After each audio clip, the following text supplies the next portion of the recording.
This is an examination of the hidden human condition. This is the Hidden Killers Podcast. The Hidden Killers Podcast. With Tony Brueski. Psychotherapist and author Siobhan Scott is joining us right now, Hidden Killers contributor as well, as we continue to dive down the road of the case against Bryan Kohberger. I want to talk about the arguments that are being made on the part of Kohberger first, because I think it's just interesting to kind of put them all into one category here, or one lump. Some of the big ones that we're currently looking at, the term phantom matches on the DNA, according to an affidavit by DNA expert Leah Larkin, who is an expert witness that was hired by the defense, despite other experts, many experts, most of the experts saying, this is obviously, it's a science. There is not a lot of room for argument or saying that something could have gone wrong or did go wrong or there's an error. No science is 100% perfect, but when you look at the odds, like 1 in 5.37 octillion, your odds are pretty good that it was a pretty good match. With them throwing things out there like phantom matches on DNA kits and such, what is their goal? Simply to confuse and make people think that the science is not anywhere near as solid as it actually is? Yeah, definitely. That's what I think is going on. It's just, the circumstantial evidence is so high with this case, and it just strikes me as, we're going to throw every possible idea out there we can to put this in people's minds, to put the doubt out there.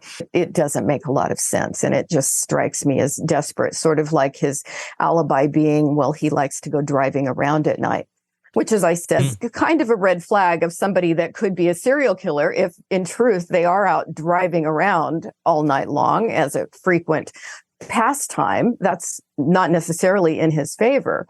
But if that's the best we can come up with, it's not a very good, case. Even if that is his alibi, and that's what they stick with. And they've said he can't really tell you where he was that night. He can't really say if he passed any place that could maybe have a camera or go along with his story. The only thing that we have is that his phone turned off in Pullman right before the murders took place, or about approximately the time it would take to get to Moscow from Pullman. And then it mysteriously turns back on after the murders took place, with him driving south and then eventually back to Pullman, Washington on this drive. Do you foresee them coming up with anything at this point? Do you think they're looking out there for anything that could corroborate the story? Or do they know damn well that there's not much to corroborate the story with? Yeah, my gut, I can't say my gut is 100%, but my gut is telling me they know they're not going to have the video of him over at Burger King or Taco Bell 50 miles away, and they know he was there. And this is just, try whatever they can come up with. And they must spend a lot of time sitting around and trying to think up, what else can we throw out here? Another thing that they've been throwing out, not necessarily in the last few weeks, but in the last few months, we've heard them subpoenaing information on officers that were involved in the investigation. We're not quite sure the angle they're going with that yet, if anywhere. It might have just been seeing what they could pull up. But tunnel vision kind of seems to be one of the areas that they're hinting at, suggesting that maybe law enforcement was so fixated on Kohberger as the primary suspect that they might have ignored other avenues of the investigation. Do you feel like there's any legs to that sort of an argument?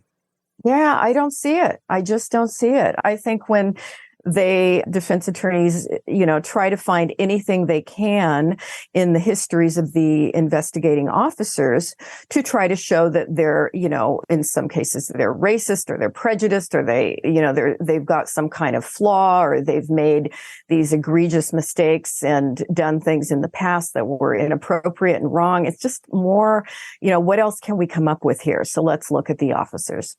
When they continue to try and dig at every single little thing they can, especially when we're talking about science like the DNA such earlier, the arguments aren't that strong. I mean, they say, well, look over here, this went wrong once with this. And you can look at that individual case and go, well, yes, this is why that went wrong. But that's not this case. Do you feel like the prosecution is going to have an easy time debunking some of these flailing arms up in the air going, what about this? What about that? And calming the jury down a little bit and showing them, look, yeah, they're going to say this, but their arguments aren't really valid because the science they're talking about isn't really solid, or the chances of the science being bad, not very accurate.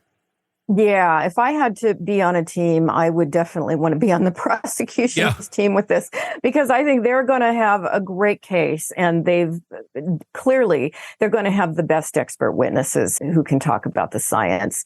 And I just don't see that the defense has much to stand on, if anything.